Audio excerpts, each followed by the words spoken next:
Well, morning again, everyone, and welcome to our regular Mosaic coffee breaks. Again, today we're joined by Andy Harris, guru, all things to do with law firms from Chartered Accountants Hazlewoods in Cheltenham. This is part two of our session, and Andy's got some comments and thoughts about structures arising from the latest budget. So, Andy, over to you.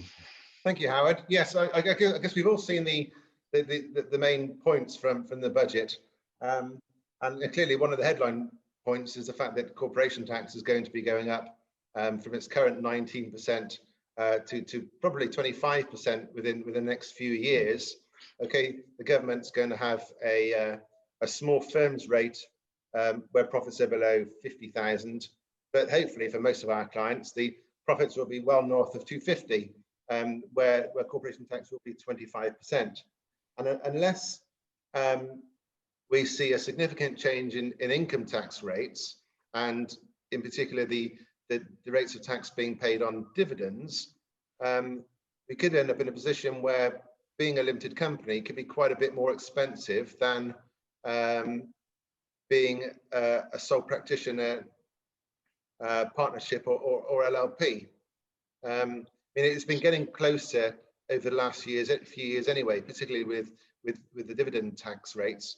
But given that pretty much 50% of law firms are now limited companies, and that number's been going up fairly consistently for years now, I think we could see a bit of a drop the other way. Perhaps it'll be interesting to see what happens.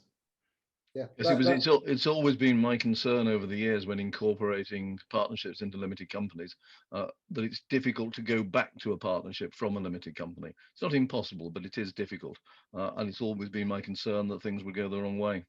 On top of that, it was fairly widely expected that changes would be made to the capital gains tax rates. That hasn't happened, or hasn't happened yet. But I suspect it's going to come along fairly soon. And again, capital gains tax is something that normally is relevant around the time of incorporation, if you recognise goodwill or whatever.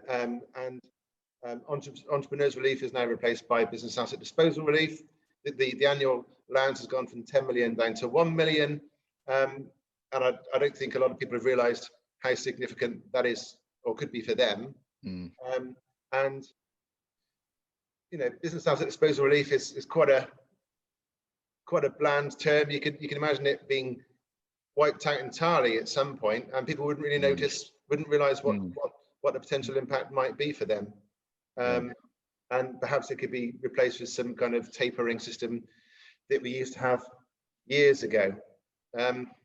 So yeah, there's all sorts of changes coming that I think will change people's views significantly on incorporation and limited company status. I mean, tax should never have really been the driver behind limited company status anyway, but we all know that for a lot of firms it has been. Yeah. Can I just have my standard rant at this point, because as you know, I deal with waiting for that. Well, as you all know, you know, I'm a great lover of the LLP just because of its innate flexibility. And I've got on my desk at the moment 2 partnership disputes which involve limited companies. And in a limited company scenario, partnership disputes are so much more difficult and complex than they are in an LLP scenario. You know, they may have saved money on tax in the short term, but what they're expending on fees with a difficult partner to try and remove them from the limited company scenario is interesting. So yeah, if we move back to LLPs, I'll be very happy. I'm with you there, Mark. I mean, I think there's a reason that a lot of the larger firms are still LLP. And if you look at the larger accountancy firms, most of them are LLP too. They are just much easier to manage. Yeah, that's what I can see. I think to remove partners, should we say? Well, yeah, and but also to play around with capital, you know, without all the capital maintenance rules you get within a company.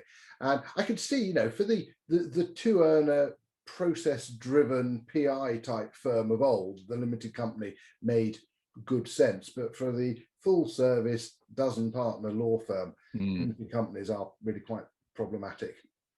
But it was tax, and I think you're right, Andy. I agree with you. If the sort of the tax tail is wagging the whole dog, it's problematic, or can be. Yeah, but then we've got this funny position where, on the one hand, you've got corporation tax rates going up in the next few years, but then we have this announcement of this super deduction for capital expenditure, which only applies to limited companies. And R&D is usually pretty limited company biased as well. So yeah, it's a funny situation. If firms are looking to spend large amounts of money over the next few years, then the decision for them is not going to be very easy. That's right. I mean, are those going to be easy for law firms to get their hands on? Those super deductions? I think if it's the right capital expenditure, then it should be, yes. You need to be careful around timings in terms of when you sign the contract and when it's delivered and so on. But provided you get the timings right, then there's no reason why most law firms, limited company law firms, shouldn't be able to claim the super deduction for the right type of expenditure. As I say, if you're a partnership or an LLP, then you can't. Right. Yeah. There's always pros and cons. I think there's still the driver, which I often see, and I'm with Mark. On balance, I prefer LLPs because of their flexibility. But if you've got a firm with significant borrowing, which needs to pay down that borrowing, it's almost a no-brainer to have a limited company, because you're paying that borrowing down out of profits, even now only taxed at 25%, rather than being taxed at potentially 47%. So yeah, that's a very valid point. If you're able to keep profits in the company or use them to repay debt, then companies can work really well. And we've had quite a few clients that have done that. And with so many firms having such massive C-bills debt, that might be attractive to them anyway. Obviously, Andy, you've got quite a large client base. I think it's what, sort of 140, 150, 170 now. Right. Okay. What are you seeing there on the merger and acquisitions front?